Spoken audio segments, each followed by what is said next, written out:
dans le Seigneur, je vous salue dans le saint et le précieux nom de Jésus-Christ notre Sauveur. Nous sommes le 3 janvier 2023. Je voudrais continuer notre série concernant la lecture du livre de Jacques, notre frère bien-aimé. La dernière fois que nous avons échangé, c'était par rapport à la colère. La colère. Et nous avons dit que la colère de l'homme n'accomplit pas la justice de Dieu. Nous avons dit qu'il faut être lent à la colère, lent à parler, prompt à écouter. Prompt à écouter, lent à parler et lent à la colère. Parce que la colère de l'homme n'accomplit pas la justice de Dieu. Je vous invite à aller écouter ce partage, écouter cette exhortation pour ceux qui ne l'ont pas fait. Ce matin, nous continuons et nous allons lire, toujours dans le livre de Jacques, au chapitre 1. Jacques chapitre 1, le verset 20 disait « Car la colère de l'homme n'accomplit pas la justice de Dieu. » Le verset 21 de ce même Jacques chapitre 1 dit « C'est pourquoi, rejetant toute souillure et tout excès de malice, recevez avec douceur la parole qui a été plantée en vous et qui peut sauver vos âmes. Rejetant toute souillure et tout excès de malice, recevez avec douceur la parole qui a été plantée en vous et qui peut sauver vos âmes. » Je vais lire ce verset dans une autre version de la Bible, la version Semeur en l'occurrence, qui dit ceci: « Débarrassez-vous donc de tout ce qui souille et de tout ce qui reste en vous de méchanceté,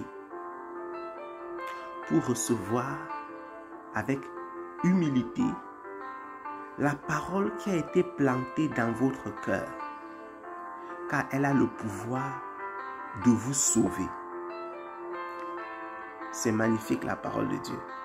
Débarrassez-vous donc de tout ce qui souille et de tout ce qui reste en vous de méchanceté, pour recevoir avec humilité la parole de Dieu qui a été plantée dans votre cœur, car elle a le pouvoir de vous sauver.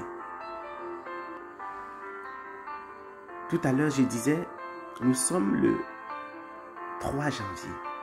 C'est la période des vœux, les souhaits de vœux. Ça fuse de partout. Les gens qui ne vous ont pas contacté, qui ne vous ont pas écrit, qui ne vous ont pas appelé, qui ne vous ont pas écouté, qui n'ont pas pris de vos nouvelles. Ça fait 1 mois, 2 mois, 3 mois, 6 mois.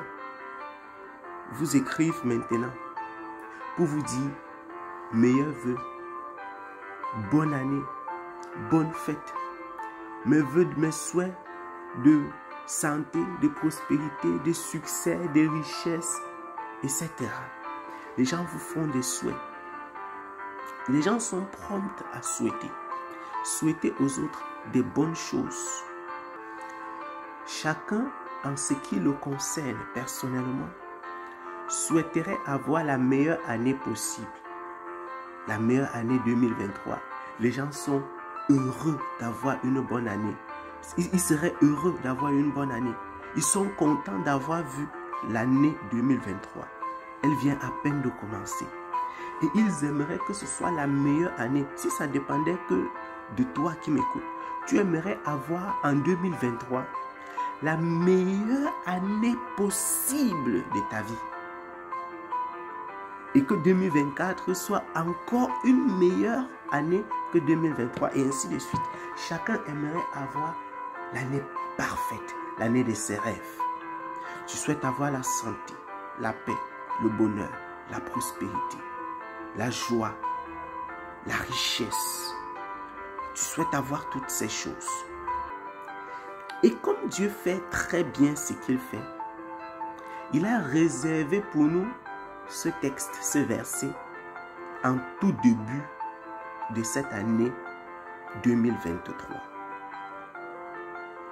Et je veux vous dire, par le Seigneur au nom de Jésus-Christ, ce qu'il faut faire pour avoir une bonne année 2023. C'est entre vous et Dieu. Ce n'est pas ton frère, ni ta soeur, ni ta mère, ni ton oncle, ni ta tante. Ce ne sont pas leurs souhaits, leurs prières qui vous donneront une bonne année 2023. C'est le Seigneur Jésus-Christ qui le fera avec votre participation. Comment donc avoir une bonne année 2023? Comment être heureux en 2023? Comment, pour tous ceux-là qui ont fêté, qui étaient heureux le 31 décembre, quand minuit a sonné, d'entrer dans la nouvelle année, parce que vous savez, il y a des gens qui entrent dans la nouvelle année avec beaucoup d'émotions, beaucoup d'excitation, beaucoup de joie. Des gens boivent même, etc. Tellement ils sont contents de voir une nouvelle année. Voici donc maintenant comment avoir une bonne année dans le Seigneur. Une bonne année 2023. 1. Débarrassez-vous de tout ce qui souille. Débarrassez-vous de tout ce qui souille. Vous savez dans votre cœur tout ce qui vous souille. Toi, mon frère, toi, ma soeur qui m'écoute, tu sais ce qui te souille, ce qui souille ton cœur, ce qui souille ton corps, ce qui souille ton âme. La Bible ne dit pas débarrassez-vous de certaines choses qui vous souillent. Débarrassez-vous d'une des choses qui vous souillent. Non. C'est débarrassez-vous de tout ce qui souille. L'alcoolisme, les excès de table, la fornication, le mensonge, la haine, la jalousie, le tabagisme, la drogue et toutes les autres formes de dépendance, la médisance, etc. Débarrassez-vous. On pourrait prendre ce verset et le détailler et en faire toute une semaine d'enseignement. Chaque chose qui souille, vous devez vous en débarrasser. Ainsi dit le Seigneur. Vous qui étiez heureux au 31 décembre de traverser, comme on l'appelle, la nuit de la traversée. Les gens ont fêté, ils se sont enjaillés, comme disent nos frères ivoiriens. Ils étaient dans la joie. Maintenant, je vous dis au nom de Jésus-Christ de Nazareth, si vous pensez que 2023 sera meilleur à cause du fait que vous avez reçu 1000 messages, ce n'est pas vrai. Voici comment avoir une bonne année. Une année 2023, juste du succès, de bonheur, de réussite. 1. Débarrassez-vous de tout ce qui vous souille. Toutes les choses qui souillent le corps, le cœur et l'âme, vous devez vous en débarrasser aujourd'hui. Et pendant que vous m'écoutez, s'il y a une chose qui souille votre cœur et votre âme, prosternez-vous, mets-toi à genoux devant le Seigneur, demande pardon pour cela et débarrasse-toi-en. Si tu étais adepte de la pornographie, débarrasse-toi des CD, des livres, des films et autres. Supprime les abonnements sur les chaînes de pornographie. Débarrassez-vous, débarrasse-toi de tout ce qui souille. Débarrasse-toi de tout ce qui souille, le corps, le cœur et l'âme. De tout ce qui souille. Et Jacques continue en disant, et de tout ce qui reste en vous de méchanceté. 2. De tout ce qui reste en vous de méchanceté. Vous voulez être heureux en 2022? Ôtez tout ce qui reste en vous de méchanceté. Soyez des personnes bonnes, gentilles, joviales, simples. Soyez charitables. Donnez. Donnez de l'amour. Partagez de l'amour. Partagez le bonheur. Partagez la paix. Soyez des artisans de paix. Débarrassez-vous de ce qui restait en vous de méchanceté. Vous comprenez pourquoi la Bible parlait de ce qui reste en vous, le reste de méchanceté. Il y a des gens qui disent toujours, je suis né de nouveau, mais il y a des choses qu'on ne peut pas me faire. Et peut-être tu fais partie de ceux-là qui disent ça. Je suis enfant de Dieu, mais ça ne veut pas dire que je vais laisser, on va me faire n'importe quoi. Je suis chrétien, mais je ne peux pas laisser, je ne peux pas permettre ce qu'ils font là. Je vais lui montrer de quoi je suis capable. Débarrasse-toi, débarrassons-nous, débarrassez-vous de tout ce qui reste en vous de la méchanceté. De tout ce qui reste en vous de la méchanceté. Il y a un reste de méchanceté qui reste en toi. Il y a un reste de méchanceté qui reste dans ton cœur, qui souille ton âme. C'est la deuxième chose que tu dois faire en ce début d'année. Il faut ôter cette méchanceté qui fait que tu menaces les enfants de ton frère, de ta soeur. Tu regardes les enfants de tes frères et sœurs dans la famille comme s'ils n'étaient pas les tiens. Tu t'occupes des enfants des autres avec dédain. Tu t'occupes mieux de tes enfants que des leurs. Tu regardes tes neveux et tes nièces comme si tu ne les connaissais pas. Parce qu'il y a un reste de méchanceté. Parce que leur père, leur mère avait fait quelque chose que tu n'as jamais oublié. Tu le reverses sur les enfants.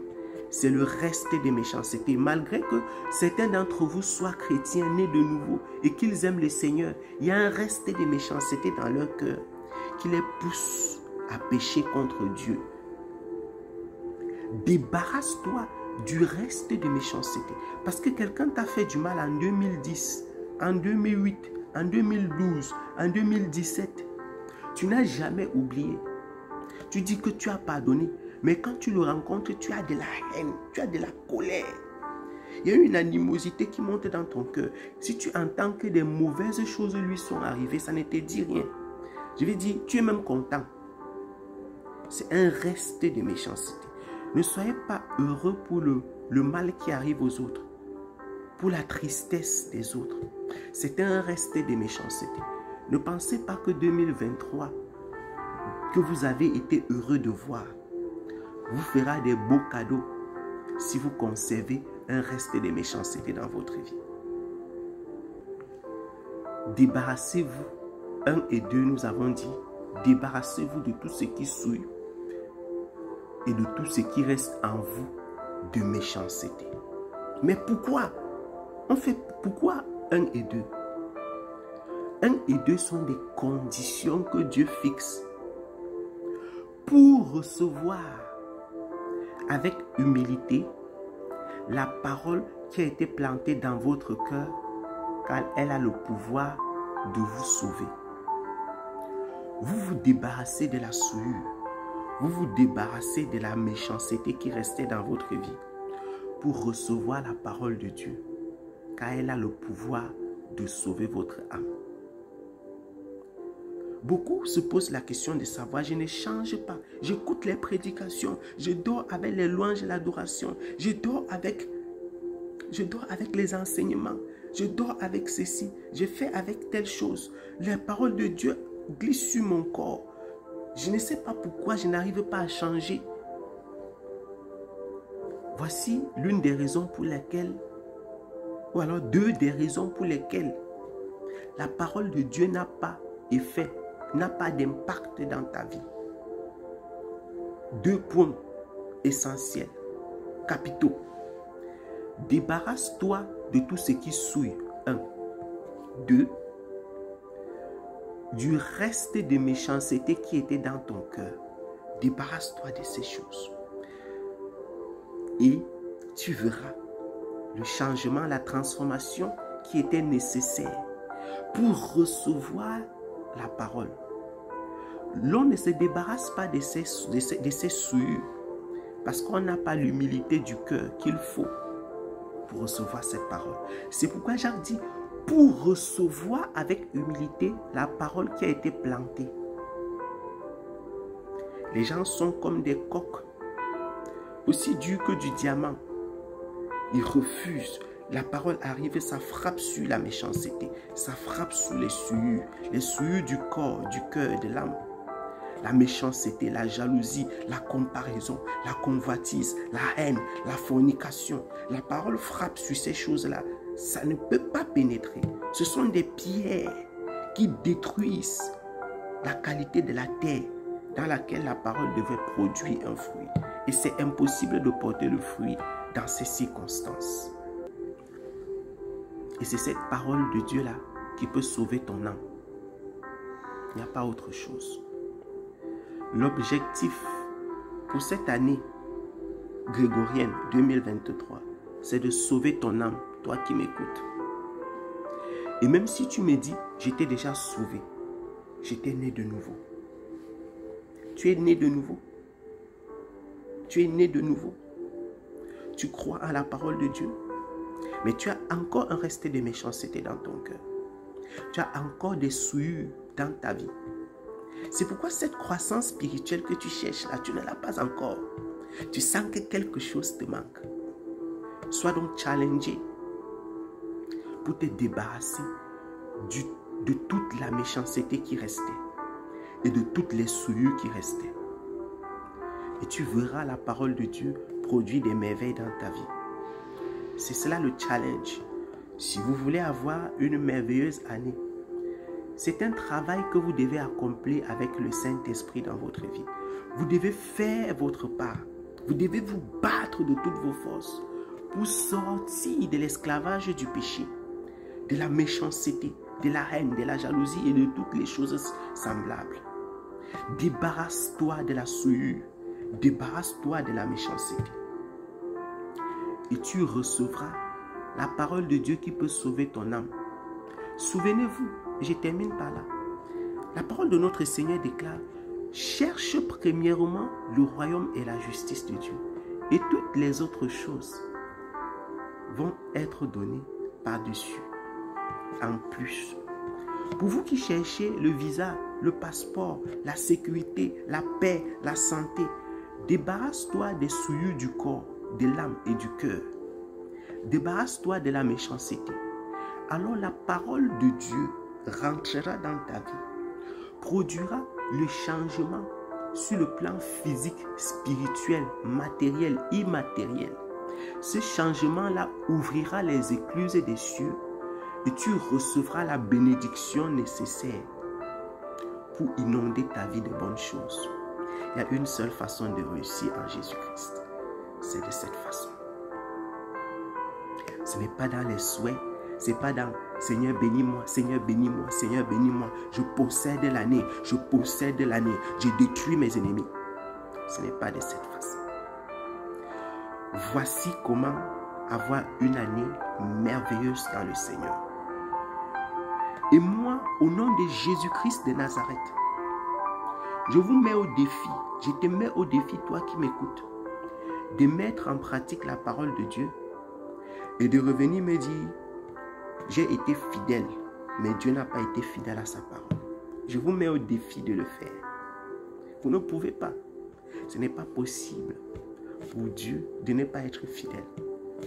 Parce que la fidélité, c'est sa nature.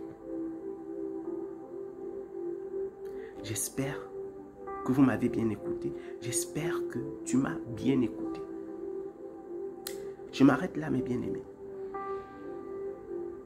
Je vous souhaite tout le bonheur et tout le changement qui précède le bonheur. Que le Seigneur Jésus-Christ, par son Esprit Saint, puisse transformer nos cœurs par sa parole. Soyez abondamment bénis. Shalom. Shalom.